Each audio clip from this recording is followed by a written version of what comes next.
দুইটা মুরগি 2 দিনে 2টা ডিম পারছে। 2টা মুরগি 2 দিনে 2টা ডিম পারছে। তাহলে 8টা মুরগি 8 দিনে কয়টা ডিম পারে? 16টা। হ্যাঁ 8 দিনে 8টা।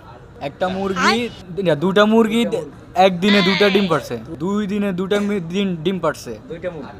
তাহলে 8টা। আমি বলি 10টা, 10 দিনে তাহলে 10টা।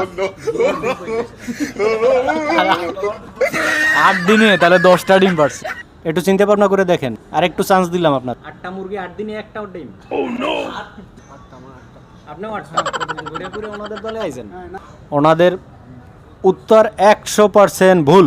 আপনাদের যদি সঠিক উত্তর জানা থাকে আপনারা কমেন্টস বক্সে জানাবেন। 2টা মুরগি 2 দিনে 2টা ডিম পারছে। 2টা মুরগি 2 দিনে 2টা ডিম পারছে। তাহলে 8টা মুরগি 8 দিনে কয়টা ডিম পারে? 16টা। হ্যাঁ 8 দিনে 8টা। একটা মুরগি দুটা মুরগি একদিনে 2টা ডিম পারছে, 2 দিনে 2টা